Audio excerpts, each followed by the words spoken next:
Hello students, in this lecture we will discuss the next part of our financial planning, that is limitations of financial planning. Now you better understood the meaning of financial planning. There are various steps for financial planning. Then we learned about our financial needs and the various sources for getting this finance. The next part of this unit is limitations of financial planning. It means the limitations or the problems which we face for financial planning. Financial planning means obviously it is a planning. Planning means we are forecasting for certain conditions, certain situations. So first limitation is difficulties in forecasting. Forecasting करत असताना आपल्याला काय येत असतं, difficulties येत असतात. आता forecasting means काय आहे? Forecasting means prediction about the future. And you better know that future is always uncertain. So plans are decisions and decision require facts about the future. So financial plans are prepared by taking into the expected situation in the future. फ्युचरमध्ये काय परिस्थिती असेल हे consider करून आपण काय करत असतो, आपण प्लॅन बनत असतो. And future is always uncertain. So future conditions cannot be predicted accurately. बघा आत्ताचं सिच्युएशन आहे कोविडची. एक 4-5 महिन्यापूर्वी आपण याचा अजिबात विचार केलेला नव्हता. असं या प्रकारची परिस्थिती उद्भवेल, आपल्याला असा प्रॉब्लेम येईल, हे या डिफिकल्टीज येतील. आपण आपला फायनान्शियल प्लॅन बनवला होता, पण अचानक हे संकट आलं आणि सगळ्याच कंपन्यांना हा प्रॉब्लेम आपल्याला फेस करावा लागला. म्हणजेच काय आहे की फोरकास्ट काय आहे, अनसर्टन आहे. त्याच्याबद्दल आपण करेक्ट प्रेडिक्शन करू शकत नाही आणि we have to face it. So आता एव्हरी कॉईन हॅज 2 साईड्स. तुम्हाला मी नेहमी सांगत असते, don't come with problem, come with solution. बरोबर, प्रॉब्लेम बरोबर घेऊन येऊ नका, त्याचं सोल्युशन घेऊन या. मग आता हे डिफिकल्टीज इन फोरकास्टिंग हे जरी लिमिटेशन्स असेल तरी आपण त्याला ओव्हरकम कसं करणार आहोत, तर आपण काय करणार आहोत, we can revise our plans periodically. Rigid राहायचं नाही, एकदा प्लॅन बनवला त्यात चेंज करायचा नाही असा विचार करून चालत नाही. आपण काय करू शकतो, आपला प्लॅन पिरियॉडिकली आपण रिवाईज करू शकतो.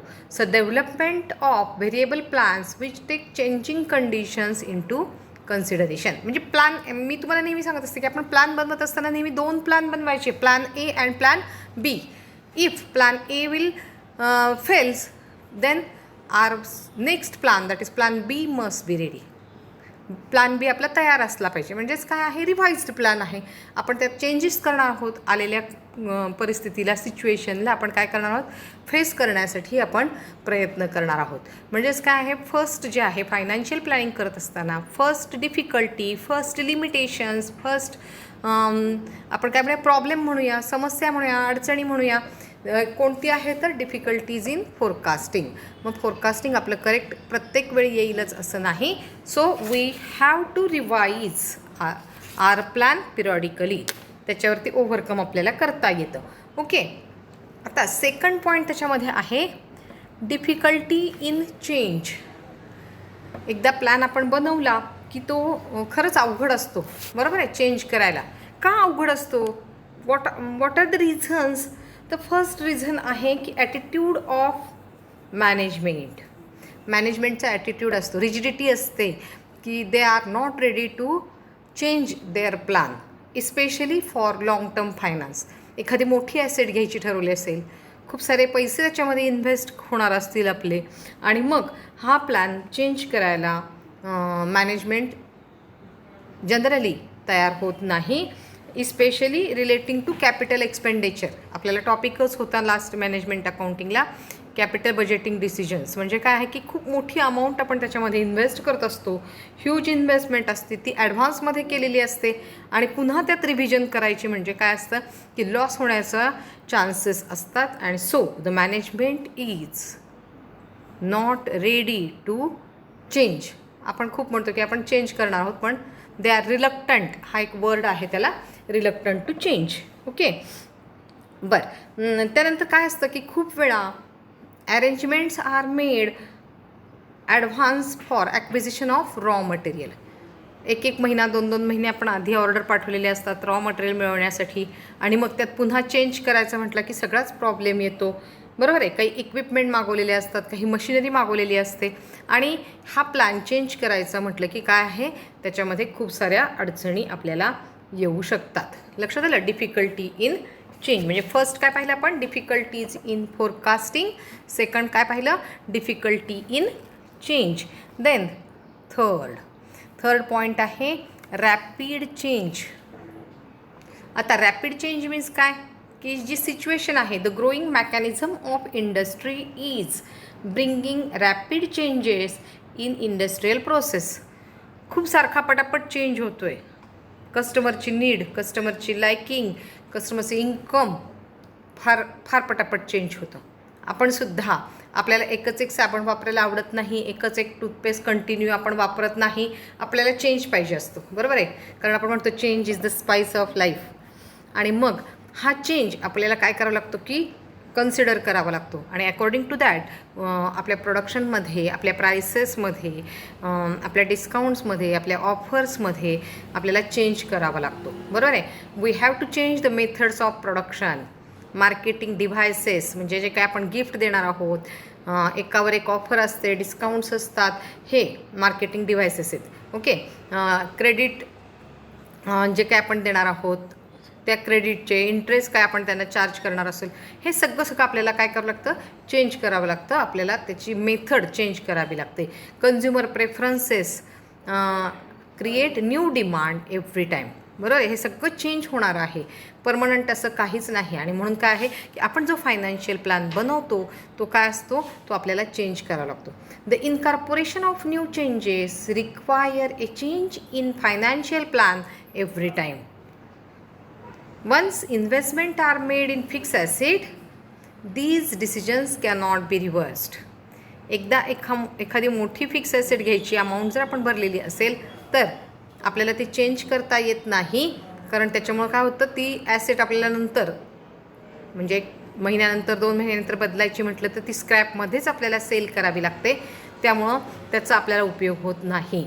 So it becomes very difficult to adjust the financial plan for fast changing solutions. अवघड आहे ह्या सगळ्याला चेंज करणार, कारण काय आहे की हे लॉंग टर्म जे डिसिजन्स आहेत हे आपल्याला पटकन चेंज करता येत नाही. So A financial plan helps the adoption of new techniques, it's utility becomes limited. तुम्ही काय केलं पाहिजे की फायनान्शियल प्लॅन जे आहेत हे न्यू टेक्निक अडॉप्ट करतील, त्याच्यामध्ये आपण इझिली चेंज करू शकू अशा पद्धतीचे आपण काय केले पाहिजेत, हे फायनान्शियल प्लॅन बनवले पाहिजे. समजलं? बरं, त्याच्यानंतर आणखी काय आहे की नेक्स्ट आणि लास्ट पॉईंट त्याच्यामध्ये आहे problem of coordination. Coordination means काय, समन्वय. बरोबर, मग कोऑर्डिनेशनचा काय आहे प्रॉब्लेम, कोणामध्ये कोऑर्डिनेशन पाहिजे की जे फायनान्शियल फंक्शन्स आहेत is the most important of all functions. जे बाकीचे जे फंक्शन्स आहेत आपले, प्लॅनिंग, डिसिजन मेकिंग, त्यानंतर आणखी कोणकोणते आहेत, कोऑर्डिनेशन आहे, स्टाफिंग आहे, हे जे फंक्शन्स आहे ह्या सगळ्या फंक्शनमध्ये फायनान्स फंक्शन का इम्पॉर्टंट आहे, because the finance function is the life blood of any business. असं म्हटलं जातं की फायनान्सशिवाय आपला बिझनेस चालूच शकत नाही. आणि म्हणून मग काय आहे, other functions also influence decisions about financial plan. बाकीचे जे फंक्शन, मार्केटिंग फंक्शन असेल, त्यानंतर बाकीचे काही आपले जे आहे डिसिजन मेकिंग आहे, डिसिजन मेकिंग फंक्शन आहे, स्टाफिंग आहे, हे सगळे फंक्शन काय करतात, आपल्या फायनान्शियल प्लॅनवरती इन्फ्लुएन्स टाकत असतात, त्याच्यावरती त्यांचा प्रभाव पडत असतो. इफेक्ट होत असतो, असं आपण म्हणू, इफेक्ट होत असतो. while estimating financial means production policy, personnel requirement, marketing possibilities are also taken into account. जेव्हा आपण हे सगळं डिसाईड करत असतो, सगळे हे जे फंक्शन्स आहेत ते काय आहेत, एकमेकाशी रिलेटेड आहेत. आणि मग ही डिपार्टमेंटसुद्धा काय असतात, सगळे एकमेकांवर डिपेंड असतात, रिलेटेड असतात, डिपेंडंट असतात. आणि मग जेव्हा आपण हे सगळे डिसिजन घेत असतो तेव्हा हे सगळे फंक्शन्स आपण काय केले पाहिजे, कन्सिडर केले पाहिजे आणि त्यांच्यामध्ये कोऑर्डिनेशन ठेवलं पाहिजे. Unless there is a proper coordination among all functions, preparing financial plan becomes difficult. जर आपण फक्त आपलाच विचार करत असू, आपल्याच फायनान्स डिपार्टमेंटचा विचार करत असू आणि आपण त्या पद्धतीने फायनान्स प्लॅन बनवला, फायनान्शियल प्लॅन बनवला, तर काय आहे, हे बाकीच्या डिपार्टमेंटना ते थोडंसं काय होणार आहे, अडचणीचं जाऊ शकतं. Often there is a lack of coordination among different functions. Different फंक्शन्समध्ये काय असतं की कोऑर्डिनेशन नसतं आणि सो काय होतं, फायनान्शियल प्लॅन फेल जातो. Even indecision among personnel disturbs the process of financial planning.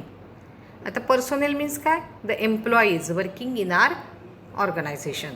मग यांनासुद्धा जर आपला डिसिजन कळला नाही, यांना जर आपण जे काही काम करतो आहे, आपण कोणते मोठे डिसिजन घेतो आहे हे जर कळले नाही, तर काय होतं की फायनान्शियल प्लॅनिंगला त्यांचं पण कॉपरेशन मिळत नाही, कारण आपण त्यांना इन्व्हॉल्व केलेलं नसतं. आणि मग हा फायनान्शियल प्लॅन इम्प्लिमेंट करणं आपल्याला काय होतं, अवघड जातं. So absence of coordination and indecision among management personnel renders financial plan